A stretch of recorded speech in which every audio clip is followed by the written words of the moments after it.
Hey y'all, Melissa here, Twin Oaks Family Farm, the name of our home place and the name of our YouTube channel. Thanks for joining me. We're trying to get back on track here with day 3 of our Armchair Spiritual Retreat. So, this is not the ideal recording situation. I wanted to be sitting at home, looking in the camera, talking with y'all, and then hopefully later on getting your feedback in the comments after the video is uploaded. But it's not to be with this video.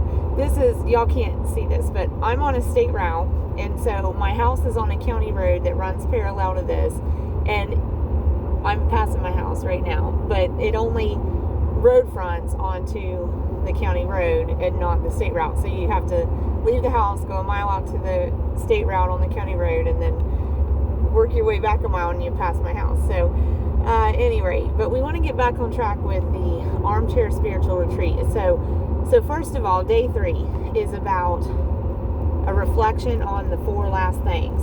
So I'll tell you what those are if you don't already know what the 4 last things are.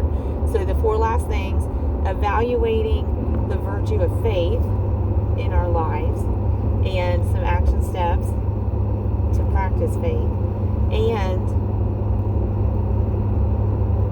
the lesson that we draw from this reflection, namely being perspective on lifespan versus eternity. So that's what day 3 of Armchair Spiritual Retreat is. And so before we get into it, let me tell you a little funny. When we get to the end of the spiritual retreat part, then I'll give you some more backstory on why we haven't got this video done sooner, because we've wanted to get it done sooner. About a week ago, wanted to have done this one, but I'll share that later on in the video if you stick around with me. But little backstory on right now. So I was at home getting ready for work, which is like kind of funny in my mind because it's 4 o'clock in the afternoon Eastern Standard Time. I've been working all day, but a lot of my work is at home. A lot of my work is taking care of the chickens that are part of the poultry farm and doing the communication by text message and email and phone call. I can do all that right from home. So I've been working all day, but I'm going to work now at 4. But getting ready for work, making that adjustment from farm clothes to some work clothes, and you know, just getting yourself in frame of mind for different things you have to go do. I had like 4 minutes to do this video, which really is not enough time to do it justice, but considering the topic, and I'll make the tie-in when we start the reflection, considering the topic, it was really kind of appropriate and really went with the theme that I was trying to do the video and had very little time to do it. So I was about 2 minutes 3 seconds into the video, and my husband got home from his day job. So he was pulling in the driveway, and I was trying to roll on through the material, but I knew where I was setting recording at. He wasn't necessarily aware that I was recording, and he would be coming up through there. And even with hearing me talking, he might go ahead and come up through there, maybe thinking I didn't hear him come in or something. So out of courtesy to him, because, you know, really, who wants to be caught off guard when they've just completed their workday, coming in and just be caught on camera, you know, with zero warning at all? I mean, it might be kind of fun for us, but it wouldn't be very much fun for him. So I was like, I heard him coming in the door, and I thought, well, maybe he'll hear me and wait it out, because he knows I'll have to be leaving, so he knows I won't be very long doing this. I thought maybe he'll wait it out and he won't come on up the stairs and I can finish this. So I was trying to keep going. He came on through a couple rooms that leads to the stairs. I could hear him. He had started his footsteps. I could hear him coming up the stairs, and I was like, I'm not going to be able to keep recording this. I'm going to have to cut the video. So I was about 3 minutes into a really good start to this topic, but that's okay. You know, that's just the way it had to be. And so the option now then is go ahead and do this topic now. This is the only time I have. I'm going to work. I'm going to work till 9:30 and I'll be home till 10. And the family makes an extra effort to stay up into the evening when I get home. And so we dedicate, you know, like an hour and a half of family time when I get home at 10, Monday through Thursday, for those days of the week, because that's really the only time we get to spend time together. And regardless of your ages and stages and relationships within your household, like, we just find it's really great to prioritize within your household, making connections, talking to each other, spending some time together, even if it's hard to do, to prioritize making it part of your routine. So as far as me today, like, this is it. This is my last opportunity to get anything recorded that I can put up on the channel. And as far as this Armchair Spiritual Retreat, really, this particular one, it's been like something has prevented it happening over and over again. And so at the end, I'll also try to remember to wrap up with why I felt like I had to go ahead and do this one now. So, okay, so day 3, Armchair Spiritual Retreat. So we are, as a family, as a household, actually in real life doing this spiritual retreat in our household with spiritual goals. So our goal is to draw closer to Jesus Christ. So that's why we're doing this spiritual retreat. So with each day of it, we have a reflection, and then we evaluate a virtue in our life and contemplate some action steps we can take to practice that virtue, and then recap the lesson that we can draw from the reflection to, carry with us as we continue through the days.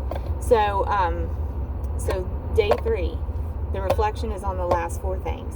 So a lot of you already know what I'm referring to. The last 4 things in Christian tradition refers to death, judgment, heaven, and hell. Okay? So this can be a real emotion triggering concept and topic, and it's very sombering for me, in fact, and maybe that's part of the reason that it was one that I kind of acquiesced to life getting in the way and putting it off several days, because it is a very sombering topic when you think about death alone. But then in Christian faith, accompanying death, we also consider judgment. And if we want to go further into that, there's general judgment, but there's also personal judgment. And so, love that saying. I'm not going to go down this tangent with it, but love that saying, the only hide you're taking to market is yours, and that basically refers to the concept of personal judgment. So, but the reflection is on death, judgment, heaven, and hell.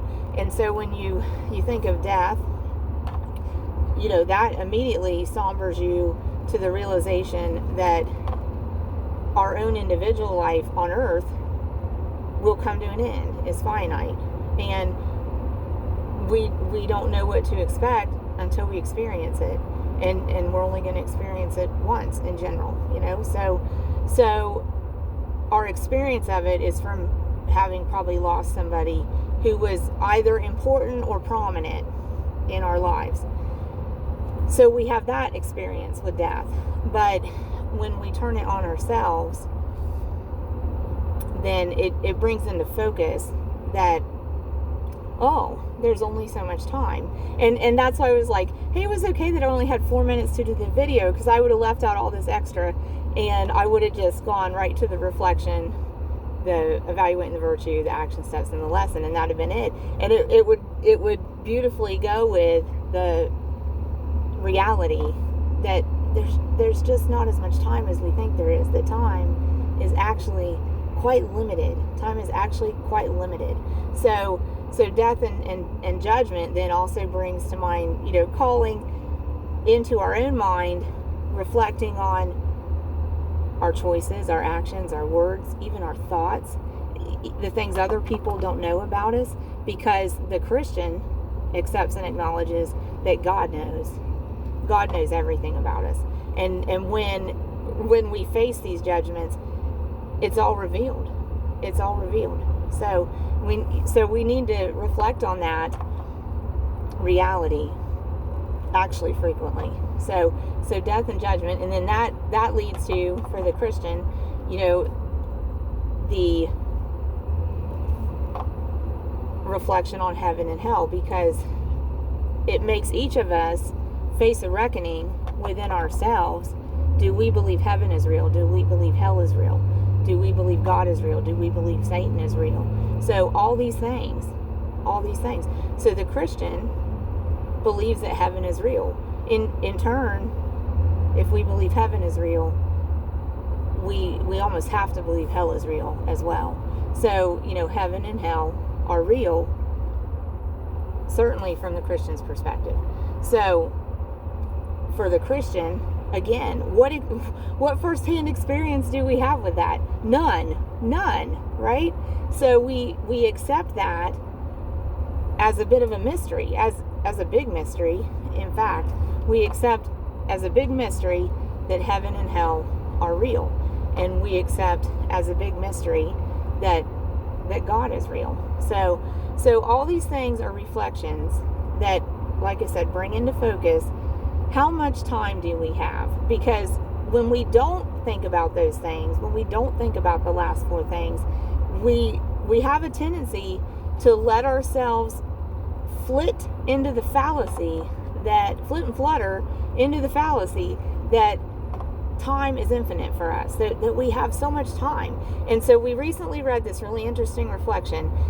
If you base this on the average human lifespan being about 80 years old, and you ask people, how many Sundays do you think there is in an average lifetime?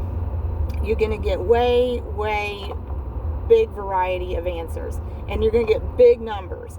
But if you do the math, there's approximately, in an 80-year human lifespan, there's approximately 4,000 Sundays. Only 4,000. And if you put that question out there to people, just random, without don't calculate it, just random guess, what number does your brain go to? How many Sundays do you think we have? They probably guess a really big number, and when it comes right down to it, the number is 4,000 based on the 80 years. So then if you take that 80 and you say, okay, well, 80 is easily divisible by 4, and that's kind of a good breakdown for the human life. The first 20 years, then 20 to 40, then 40 to 60, then 60 to 80. You kind of get the seasons of life accommodated by that breakdown, right? So when you think about that, it's also easy to break down 4,000 into 4s. So 1,000 Sundays per 20 years of life. So, if you're mid-40s, we've used half our Sundays. We've used maybe half of our time.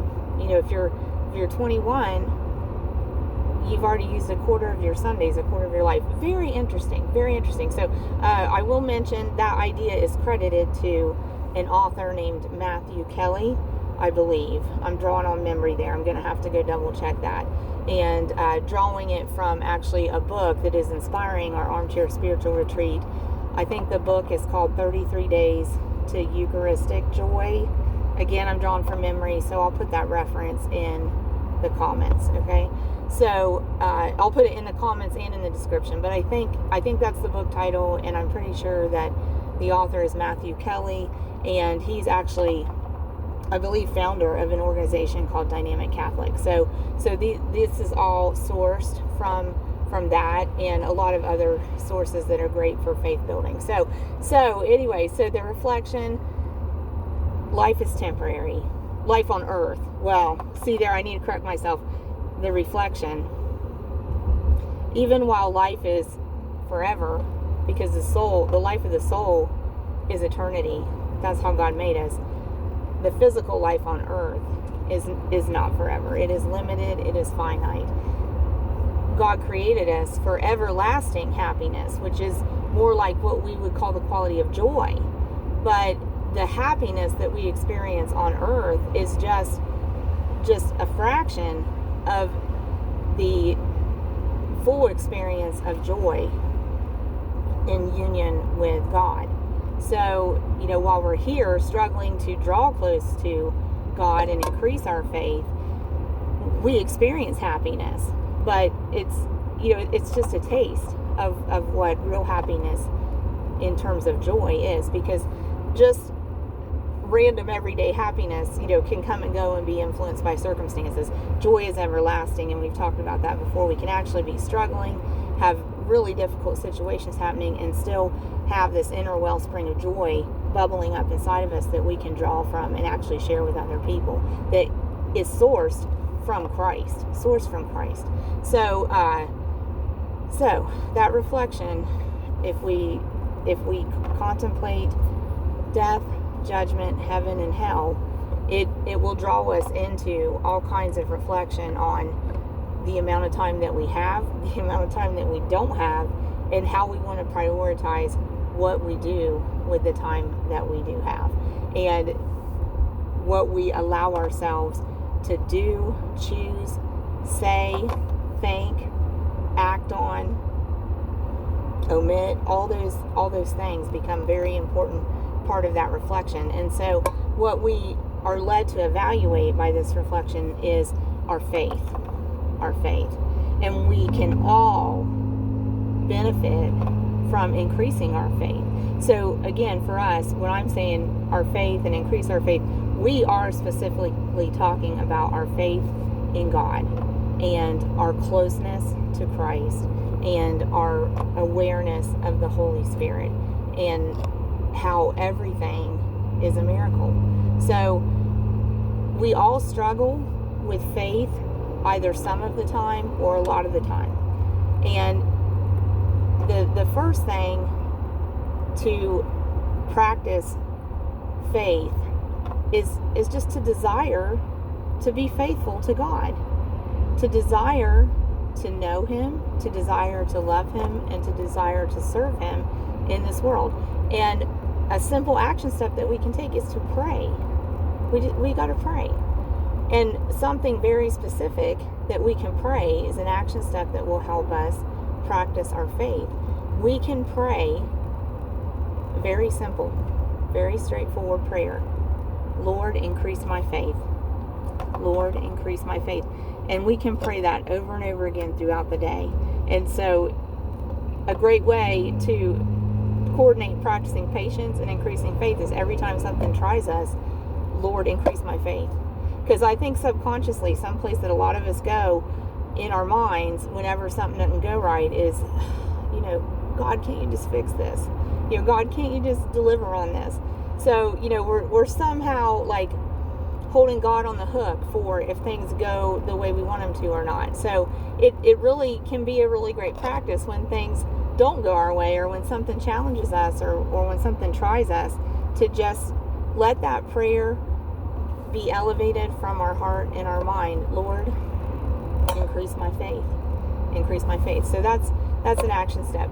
So also, I'm going to put these action steps out there too, and you may have other ones. I am going to put a couple song links in the description and in the comments. So one I'm going to put in there is a country song. It's not necessarily a religious song. Tim McGraw singing Live Like You Were Dyin'. Because when we go back to thinking about the 4,000 Sundays approximately in a lifetime, and every 20 years you've used a quarter of them, that puts into focus live like you're dying. Because every time we gobble up a week, gobble up a Sunday, gobble up a day, whenever our day is to go, whenever our day of death is, we're one day closer to it, and we're one day closer to judgment, and we're one day closer to the reality of where's our eternity. We got to choose to a large extent what we thought about, did, and said, and acted like, and the places we chose to be at within our circle. We got to influence a lot of say-so on those things physically on earth during our lifetime. But all those things are going to culminate in where are we for eternity, heaven or hell. That's what the Christian believes. So live like you were dying. It puts it into focus when we equate kind of a time stamp to the life span, and when we hold that up to the mirror of eternity. So you can listen to that if you want to. There's also another Kenny Chesney song that's kind of lighthearted. Honestly, right now I'm drawing a blank on the name, so I'll have to go look it up. But it's kind of a lighthearted one, and it's kind of one where it's kind of a storytelling song, and it's kind of just about appreciating slowing down in life. So I'll try to find that one, and you can check it out if you want to. let us know any songs that you really enjoy that help you feel built up in faith. And I'll go take a listen to what you suggest too. So love to share that here. So those are some action steps. But the main action step we want to share about the virtue of faith is just that we can pray over and over again. Lord, increase my faith. Lord, increase my faith. Lord, increase my faith. And he hears us. And if we earnestly desire it, it will come about. He will work within us. And if we're praying for it and earnestly desiring it, we will allow him to work in us and allow it to come about. So, okay, so that's some action steps. And then, so the lesson we can draw from this is that the more frequently we reflect on the last four things, the more we can focus in on what we want to prioritize with the time that we have. And so I do think of a saying, I think I heard in a movie, Shawshank Redemption, my sons think they've just, heard it be a common saying in their lifetime. They're 17 to 21. But I do think I originally heard it in that movie called Shawshank Redemption. Get busy living or get busy dying, because either way, we have approximately 4,000 weeks, right? So if we're fortunate to get that average human lifespan. So, and that's, as we all know, that's not a guarantee. So that's the lesson to face that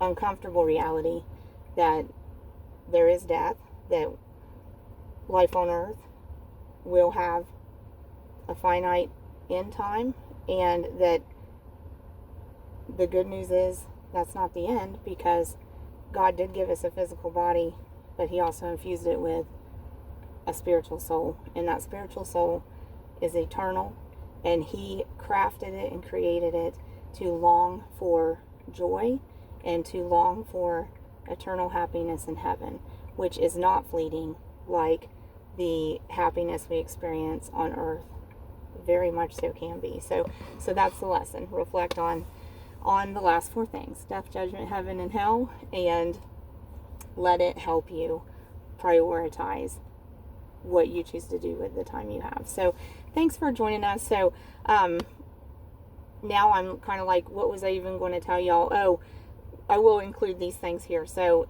it did take a while to get this video done. Really had intentions to do this video about a week ago, and actually we've just had such frigid weather conditions and sub-zero weather conditions that everything we have to do outside takes so much longer. So with this being like an armchair spiritual retreat that we're really doing in our household, but we're not leaving home, we're not taking a break from our routine, there's still work, there's still household, there's still farm operation.